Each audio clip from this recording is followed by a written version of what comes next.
wish that Siri could apologize for them not getting it right as much as you just did in that moment, girl. So, sorry, Siri, and I love you. She turns it off. We're talking to the robots. Talking to the robots are here. The robots are here. Our future is no longer science fiction. Science fiction. Double feature. And this is a double feature for us, my sister. Jan and Jackie. Ooh. Review some creatures who went home. Who is safe? And will Darlene make the top?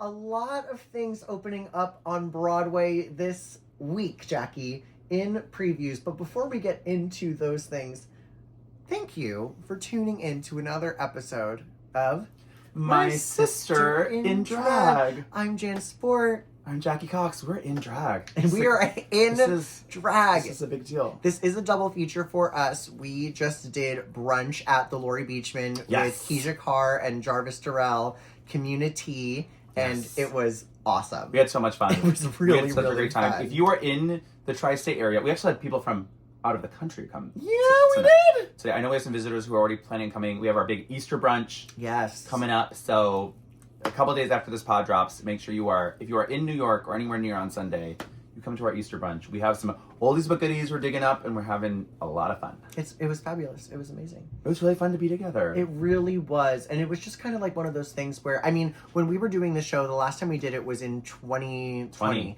Literally right before everything shut down. We started the brunch at like late 2019, and it was really good. We were like even considering doing like 3 seatings. It was always sold out. It was always packed. And the dynamic that all of us had and the space that we were in and the food was so good. Everything was just like top notch. And then obviously, but I was a little worried. I was like, I wonder, we were so worried about the semantics of everything and just like, what's going to happen for this, like how the show was going. And then I was like, oh wait, no, we're like doing the show and that's what's important. And it was so good. It was so much fun. I almost talked about this on the microphone, but I'll tell it on the pod. Is you know that me and Jan filmed season 12 of RuPaul's Drag Race together, but I feel like we got closer after the season when we started doing this brunch together because of the brunch. Yeah, so true. It's so true. Yeah, and thank God. Now we're here. Now we're sisters in drag. We just hosted RuPaul's Drag Race live viewing at Verse. Yes, we did. I had so much fun. It was my first time performing at Verse, which is crazy. I'm there all the fucking time. One of my first TikToks ever, famously about Verse. And I don't think I knew that. Because there was no music playing at the bar. And I was like... They were figuring out the tech. No, I know. But I definitely gave it views. And now I am probably the biggest mascot. I'm not on the team, but I am rooting for them all the time. Oh, they were very excited to have you there. The two of us are so rah. We are very rah about Verse. And so is Disney, which just announced that their new short animated film is called Verse. Isn't that a Nissan? It is a Nissan. Verse. Okay, so and it's amazing. I'm happy that they're doing 2 automobile type of movies in their franchise. So Lightning McQueen is going to be racing the Nissan Versa. Wow. Whew. The Imagineers. What's next? What is next? Well, you and I watched the episode live together and live commented. We did. And now we've had a couple days to think about it. Yeah, and you know what's awesome about that? We really can just skip past the first part. We can really just say the puppets didn't work. It happened. I'm so happy for the people who are on the crew who got to split that tip. I saw some people that I know. Doubt they're watching this, but I was happy to see some familiar faces. There's some on the crew. When I was there and when we were there. So I was happy to see them. Shout out if you do hear it. Mwah. And that was bad. They all seemed really tired. That must have been like the butt crack of dawn. Not even in a bad way. It must have been 8 a.m. A Thursday or a Friday, too. After. Oh, sure. Yeah, because they were all very clean shaven. It wasn't like a Monday they had 2 days of stubble. Yes. They were clean shaven. It was a tough day. It was a tough day. Tough day. And it also seemed like they filmed the full drag scenes with Ru, so they probably needed to budget a full 8 hours to do 5 different scenes with Ru and them doing costume changes. Yeah. So they probably like plowed through that at like 8 a.m. Yeah. Famously on season 12, I think we were one of the last seasons to do the puppet challenge. I don't know if anyone's done it since. I'm sure someone's done it since. Someone in the comments let us know since. But we did that, and then they didn't love it, but they did give me the win for that one. One of our challenge wins.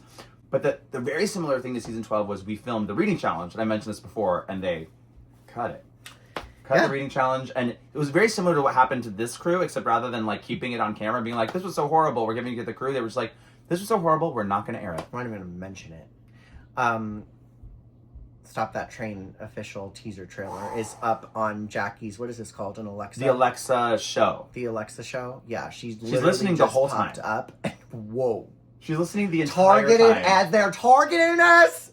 They are targeting us. Now it's Mount Fiji. Oh, let's go to Japan.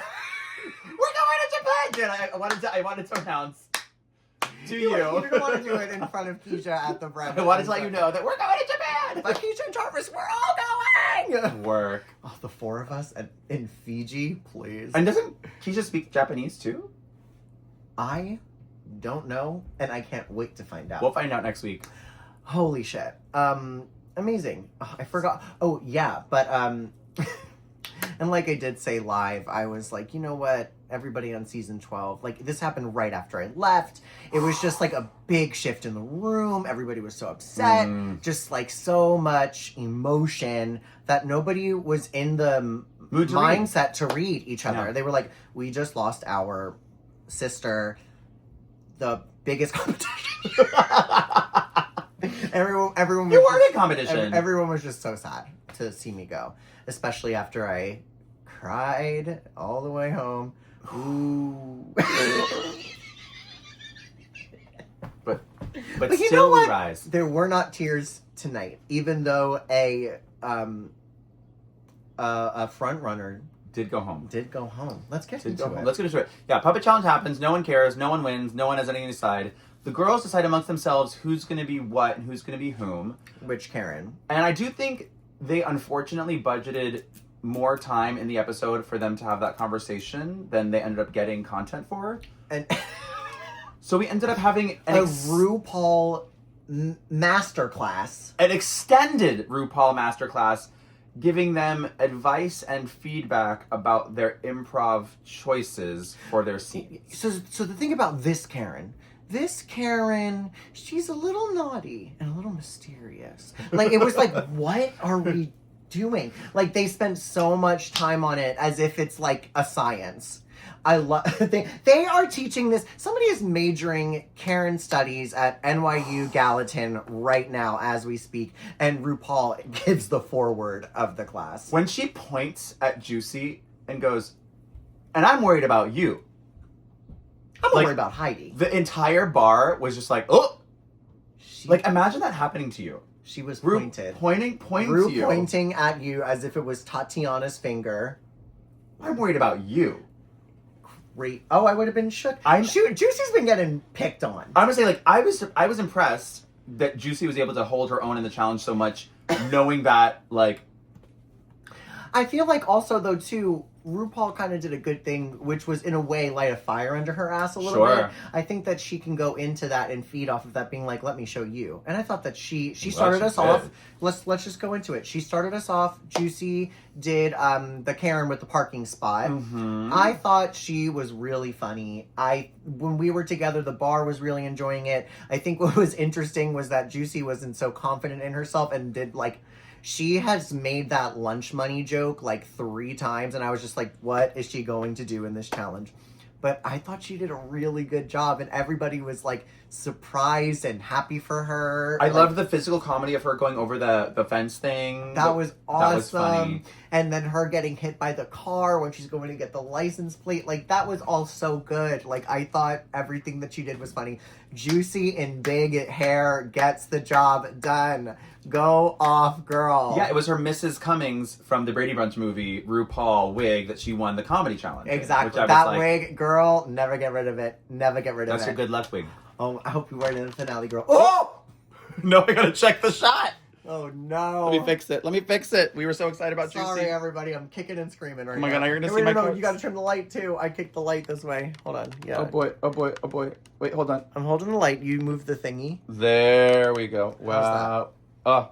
We okay? It's like we never left. We're perfect. Are we still recording? We're still recording. Are we even? Check that it's yellow. We're keeping all of this in. Oh. Is it yellow? Yeah.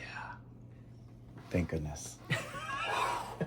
Everybody, thank you so much for listening to our ads. We're going to get back to the podcast.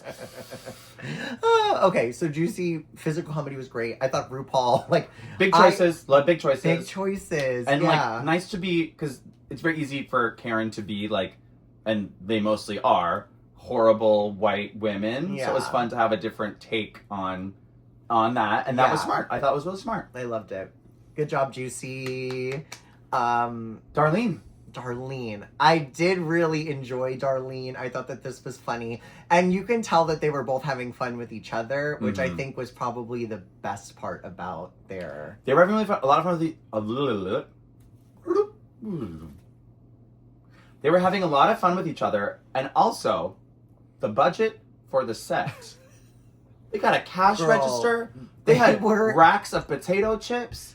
Paramount said, honey, come over and shop. We are going... The art department really turned it out. They lifted that art department budget up, and good for y'all. I was very impressed. Yeah, that was great. I thought Darlene had a lot of fun with it, which was the thing that I think kept her from being in the bottom, too. Yes. It, to me, wasn't a winning... It wasn't winning because it was mostly her being silly and less, like... Karen. Less Karen. Like, I would have... The one thing I was like, Darlene, like, there's that entire set. You know, me, I'm thinking budget. I'm like, grab that thing, start scanning the items. Like, oh, no, I work here, girl. Right, oh, no. The manager said I can just scan... It's self-checkout, right? I would have popped the chips. Like, I would have hoped that something was in there. Yeah, I would have popped the chips. I would have started, like, pressing the numbers and trying to get Rue security guard to be like, oh, can you put your numbers in? Like, you know, try to get them to feign that you're, like, just so lost in self-checkout. Because I've been at self-checkouts where it is, like, the world is ending. Like, people don't know how to scan something. They don't know if you're getting produce. Why isn't everybody's first time at the self-checkout and the airport simultaneously? And Chipotle. Oh my god. These, you know, maybe these are luxuries. Maybe they're not. Let's say this. The people who are in front of me at Chipotle who don't know what a Chipotle is look like they have enough money to afford Chipotle. They just don't remember that there are literally... I'll do the Chipotle. I'll get... No, they start pointing. They go, what's that? That's the chicken. What's that? That's the salsa. But what's that? It's a Chipotle, ma'am. Okay. So... And if you don't want to look at the things and see what they are and know what they are, it's all written above. I had one sign from Getting ready for Easter. Getting ready for Easter. Oh my god, he is risen. Oh my god. And by he, I mean our next queen. Well, by he, I have to say, in this scene with Darlene, really quick, sure. RuPaul got up and was dancing. Oh, RuPaul was having so much fun. Like, oh, this ass. Like, I do love that we got some of RuPaul. Silly RuPaul. Because it's awesome to see Ru doing these characters when, I open my TikTok. Do you see these ever? Oh, when she does and she does the little lady dancing. There's like a couple a week where she's like lip syncing. You don't have TikTok, so she's on there doing this stuff in characters. Like, I'm always like, mama, yes, this unit. Like, and it's just like, it's funny. Like, I'd be up in RuPaul's comments. It's really funny. So I'm happy to like see it see it live, unedited. And I love seeing RuPaul have fun, and you can tell that she loves having fun with Darlene. Yeah. Which is fun. Girlies. They're like girlies together, like, which I love. Okay, and speaking of girlies, this is one of our girlies. I love this bitch. Mikey Meeks. I was so impressed. Oh my I was so impressed. God. She used every single thing that she possibly could. Think of. Everything was just, she used everything that she could. The reaction was the same. And then she turned sexy. Like, it was so funny. From the beginning, when she started opening the door and the trunk and the thing, when she was like, please, and then she rolled it down half an inch. And then to bring it back later when she just reclined the seat. She's opening up the trunk. It's amazing. It's a genius. And then she's like going to grab the thing, the license and registration. She shows her ass. Oh. She starts arching. The fist. Her twerking on the car. It was great. She picked up everything that Ru did, and she just... It was just so good. It was really, really funny. They had a great time together. Yeah. I love... And when she ran away, what a great button. To run... Because the thing with a scene like that is you're like, how does it end? And I've been to a few improv shows where they're like, how do we end this? And the audience really wants a like satisfying ending to a scene. Yeah. And so the button being her running, right. And then Ru picking it up and being like, wait, was that Darn Drew Barrymore? I was like, Mama, people give Mama Ru a lot of shit, but she is a funny bitch. No, that woman is hilarious. And you really get to see it through this as challenge. Well. And it's just, no, she really is funny. I'm not going to go on a tangent about this. I loved it. I thought it was great. Me too. I just like, I want her to bring that out more in like outward facing things. Like I just like want her to. You wish that could be like the person that like is in drag. Yes. I have a theory. Also like goes to like that place. The Met Gala and is like like she's so funny. I just want her like laughing. Want, like, that... I want her laughing everywhere. I want her laughing in movies. I want her still doing it. She's so funny. I have a theory because I think this happens to me sometimes. She needs to host SNL again. That as well. I have a theory that because she is yanked so hard, her face is pulled back, she is corseted for the gods. She's done. She wears nothing less than a 5-inch heel whenever she's on stage in drag. She's cooked. Because people at the viewing were like, why doesn't she dance like this in her music or she performs on live on the finales or whatever? And I'm like, I think as a 65-year-old man, she is very physically, because I am up in the game. I am a 40-something-year-old man, and I get very uncomfortable when I'm in a corset and I'm in a heel anything over 3 inches. I'm like, oh God, yeah, gotta do, I get that. So like, you'll see me out there at my shows in a little boop boop. It's like, at some point, your knees and your body just can't. I totally get it. That physical side of drag is a young person's game. So I wish she would let her drag be a little looser, so that she could bring that side. Because I don't think she sees RuPaul as still the '90s supermodel. Yeah, and she looks like the '90s supermodel. But that is a very physical. For hours, we film for hours, and to have your face pulled back and it's like lot. She is yanked, and she looks amazing.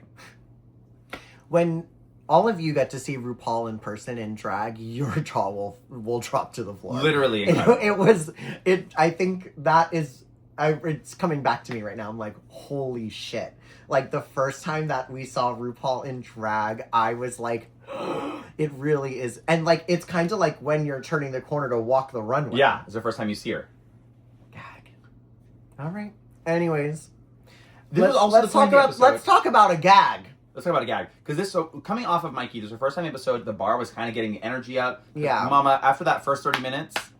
Dead silent. Jackie, we looked into the audience and I said, Jackie, look at everybody. It's like, they're all so depressed. They're sad. Miserable. They were so sad. Everybody was miserable. But everybody started to really turn around. And Juicy Love Dion started that train. When we needed her most, she turned it. Juicy came through, Darlene came through, Mikey came through. People were on such a high. We go to commercial, we come back.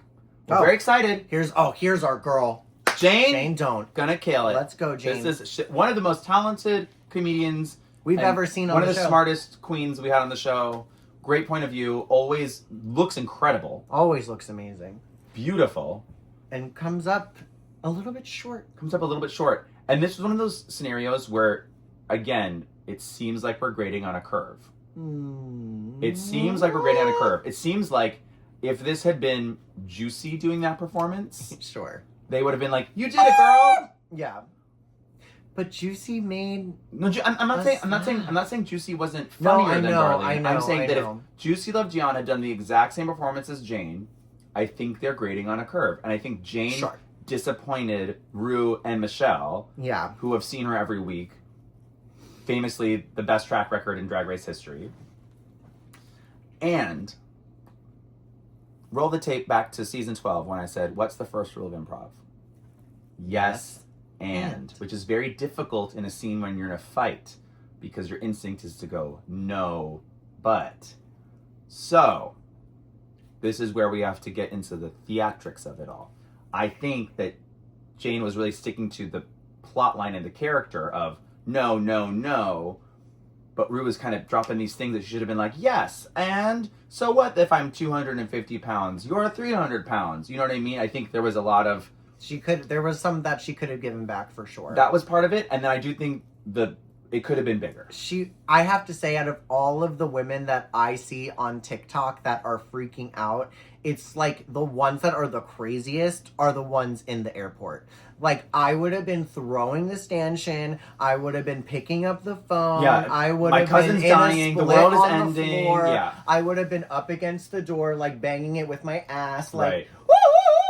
Like trying to get in, just like doing whatever. And that was the one piece of the set after the incredible set of Darlene's store with the front door and all of that. I wish, did we ever see the door to the jet bridge? Because that would have been the thing if she would try to pull open the door. I don't think they had the door for the jet bridge for her to play with. I think it was just the counter. I mean, she could have climbed on the counter and, try to tap the buttons of the thing, intercom. I would have been like, okay, what are the things in an airport? I'd have been like, okay, get on the intercom and just say, attention passengers, the flight is actually delayed. Paula, you gotta come back. Yeah, taking over stuff. I think it wasn't. Yeah, she didn't take it there, which was sad. She played the truth of the scene, but not the improv, larger than life comedy we needed. Which is too bad. It is too bad because it wound her in the bottom too. And then, last but not least, we had Nene Coco.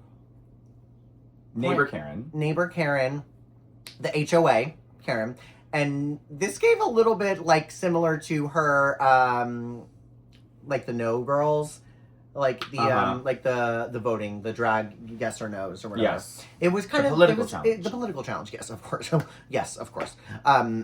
It kind of gave me that character too, but like again.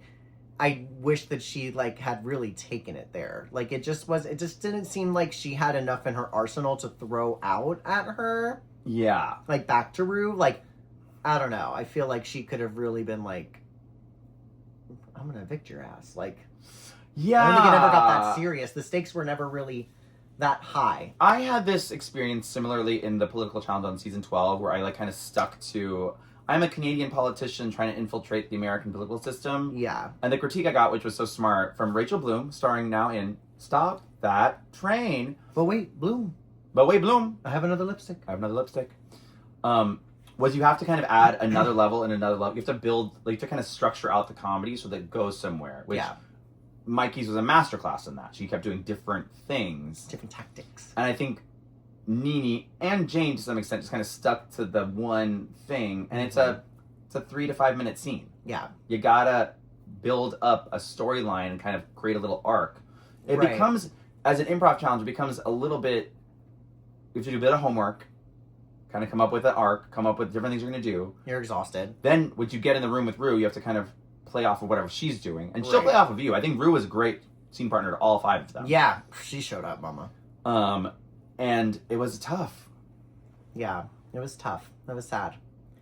I mean, yeah, it's hard to impress.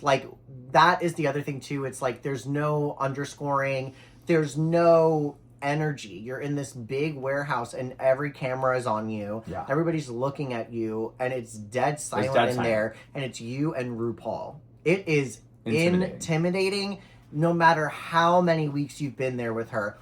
It's intimidating. And these girls, I thought overall did a great job. No one bombed. No, at all. That it could have been like the puppet show and it wasn't. This was I would have been really proud of anything that I would have done at any of those girls' levels. They all did a fantastic job. They all did. But at the end, it's like there's 5 of y'all, and 2 of you got to lip sync, and I think that it was fair.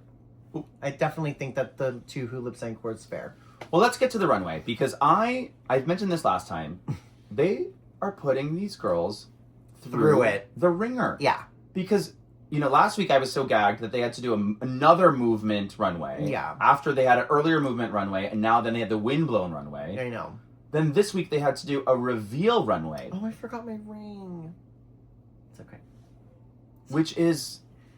If I was about to reveal my ring, and I couldn't do it. But you revealed your manicure. Which means 2 runs. So this is now the 4th runway where they had to do something crazy.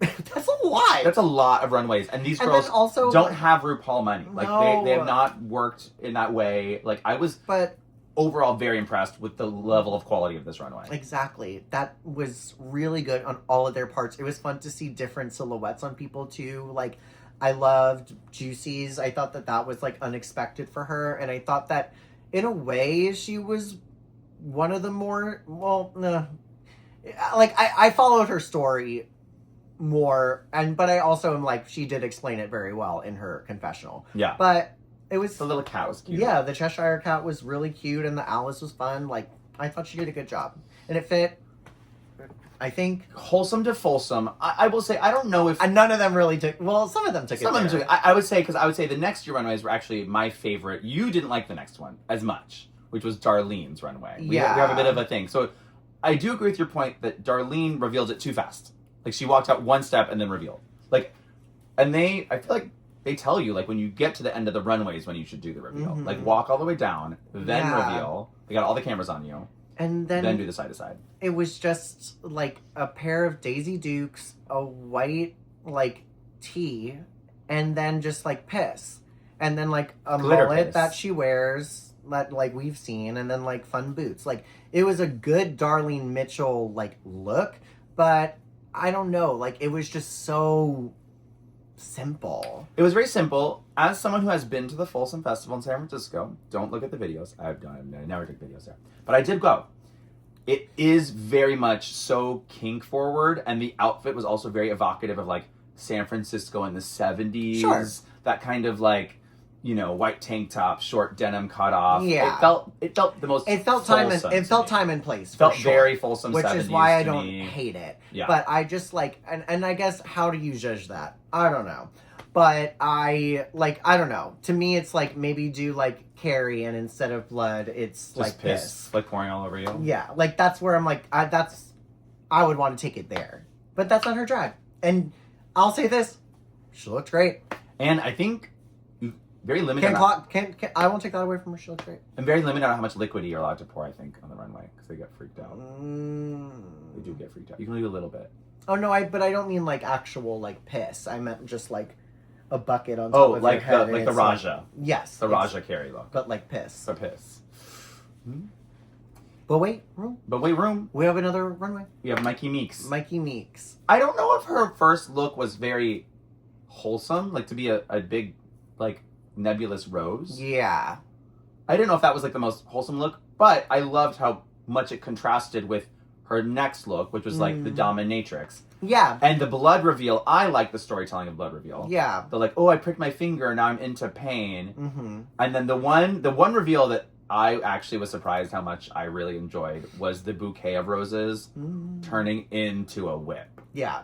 That was pussy. I was like, because I didn't see that one coming. I knew that big rose thing was going to come off. Yeah. That, like, I clocked a mile away. That was But when she took the bouquet in her hand and went, whoosh, and it was a whip, I was like... That's theater, mama. Mama, that was theater. Yes. Good for you, Miss Meeks. That is really sickening. Yeah. That's what sealed the win for me, in addition to her great improv. But I was like, oh.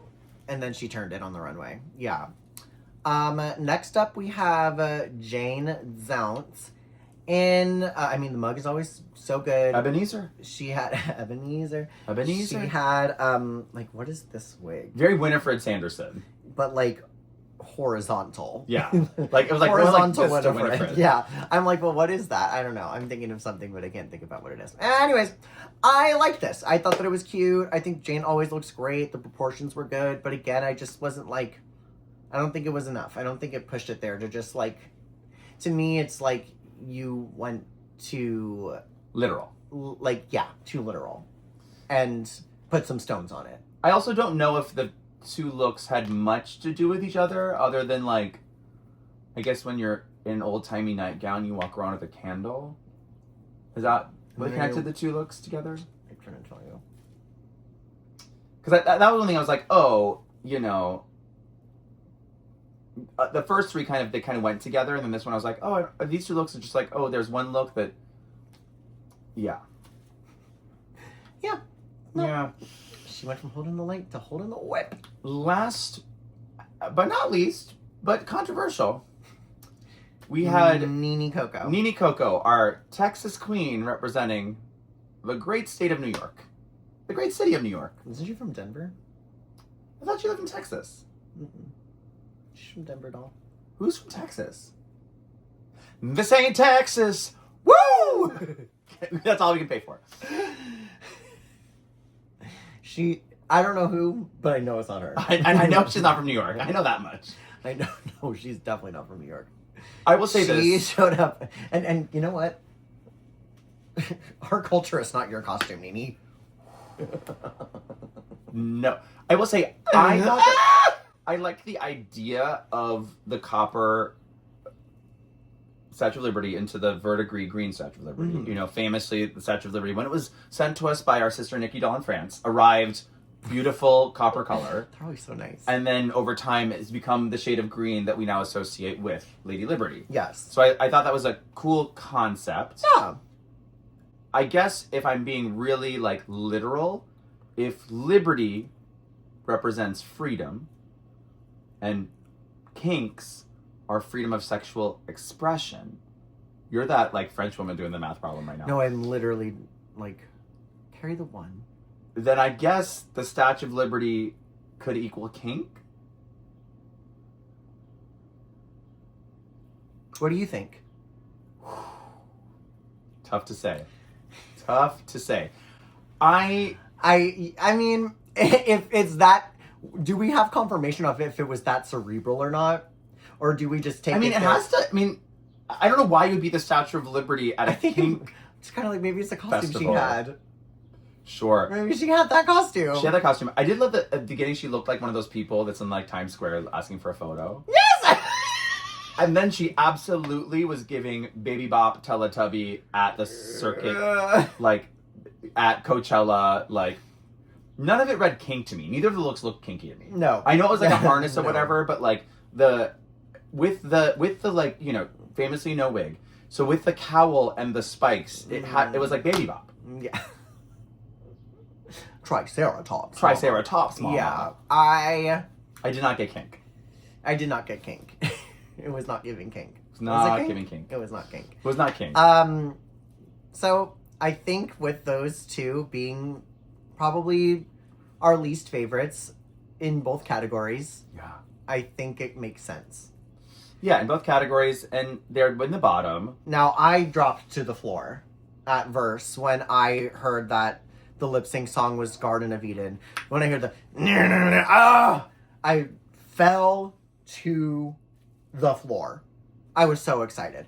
We need to do this for this song. We need to make this song like the Pink Pony Club. It came out last year, now it's big. Like the Party for You. It came out, another time, now it's big. Midnight Sun came out a little ago, now it's like Song of Summer. We need to do this with Garden of Eden. This woman needs to make a music video for this song. It's so good. And even if she doesn't, even if she just says, hey, I love all the love that I'm getting on this song, we need to make Garden of Eden the song of the summer. Dead serious, full stop. And that is I Don't Think So, Honey. My 60 seconds. I love it. I will say this was a great lip sync from both of them. I was so gagged when they did this the cartwheel at the same time. And it was one of the things where it's like, did Nene see her doing the cartwheel? No. Decide to do a cartwheel and then add the back handspring, whatever? Or that was just Nene might as well have done as if she was doing a routine. She was in the front and center. It was like knew her where show. the camera was and said, I'm going to do this. This is the way that I can do that. And then did it. She knew what she was doing. I don't think she looked once. I don't think she saw her at all. I think maybe she checked to see how far she was behind her to make sure that she could clear it. But I think she was like, this is my lip sync and I'm going to do this. Like, she was up there. I will say, I felt like Jane really held her own and did great. I don't know. I'll be honest. I did not really get super into the lip sync until that moment. Ooh. I love that song so much. And let me tell you this.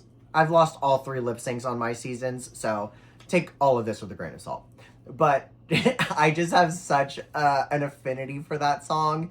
And it's just like so joyous and sexy. And I didn't get like real joy or sex from either of them. I have to turn this lip sync out. Like they were like, I have to make, they were fighting for their lives. Not that that's a bad thing, but it, like, you could see a palpable energy shift in Nene when she stuck it. And then afterwards, she is just like an engine that's going. Yeah. Like, it's just, it was continual. Like, I don't know. Like, yeah. I wish that they were just like,